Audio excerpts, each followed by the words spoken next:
Earth Day's coming up. It's Earth Month. So why not get the whole family into reducing, reusing, and recycling?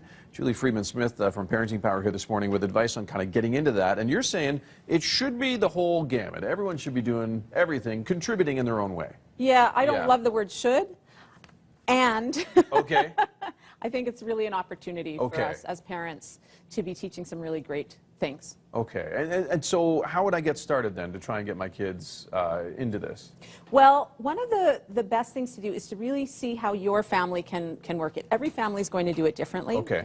And so the difference is between forcing your kids to do something versus sitting down and working collaboratively with them, which is not to say we never make our kids do things, but in this situation, kids have so many great ideas. They're probably talking about it in school. They may have ideas that they want the family to start. So as part of a family meeting or, around the dinner table or something, just ask, how can we be making a difference? How can we be reducing, reusing, recycling? And how is our family going to make that happen? And we may get too many answers, or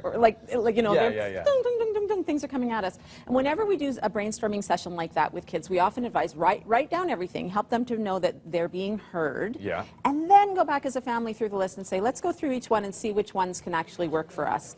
Pick a few, don't go crazy, start small, and then make a plan for how that's going to work. Do you mean taking the ideas and doing this on top of, recycling the paper and the glass and all that stuff? Well, Calgary does recycling well. Yeah. Many families embrace it. The city has given us many ways to do it. Companies do it. It's just happening. Yeah. And that's something that we all do pretty well, the recycling part.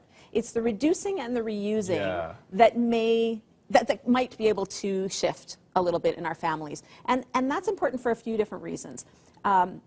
Not one of those is, we just quoted Tim Elmore in our blog this morning, and he has a quote that says, self-esteem comes from knowing who we are intrinsically and using our gifts to help others. And so intrinsically means who are we on the inside? What are our values? What do we believe? And yet as society, most of what we're doing is extrinsic. We're buying stuff. We're bringing in more stuffed animals. We're bringing in more clothes. We're bringing in more stuff. Buy. So part of reducing might be just to be more aware of what's coming in. Okay. Reusing might be, how can we take some of the stuff that we have that we're not benefiting from, and how can we give that to someone who really could? So how do we share our gifts with those who may benefit from it? I see. So it's a bigger thing than just Earth Day. Yeah. It's these big values, and kids learn about 75% of what they learn from us through our actions. Okay. So it's about getting an awareness of how we're going to put reduce and reuse along with recycle in our family systems. Okay, yeah, okay. And so, I mean, just getting back to the whole brainstorming session with the kids and that type of thing, when you write it down, they feel like they're heard, they know that you're taking notes, you go over it again, and then when it goes from there, once you decide on 1, 2, 3, 4 things you're going to start doing, then how do you follow up with that? That is a great question, and that's typically where family planning, not family planning in that sense, but planning within our family falls apart. Yeah, because you have to everybody says, okay, we're going to do this. Yeah.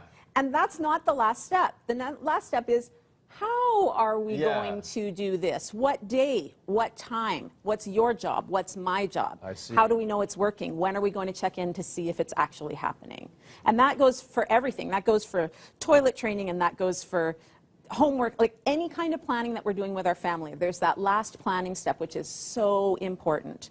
And the closer we can get to the details, it takes the questions out. Everybody knows the expectations. Yes. Right? So that's like a magic word for you guys. It really is. Clear expectations. It's so important. For humans, that's so important. And it comes back to what you said at the beginning, how do we get everybody involved? So let's say you decide that one of the things you're going to do as a family is find a few things that you don't need and pass them on to somebody who does need it. If you know that certain someone who could really use it, great. But if you don't, there are lots of places you can drop things off. And, so if you say to your kids, you need to throw out 10 of your toys. I want them in a basket by tonight. Yeah. That's one approach. And the other approach is, we know of some families that have nothing.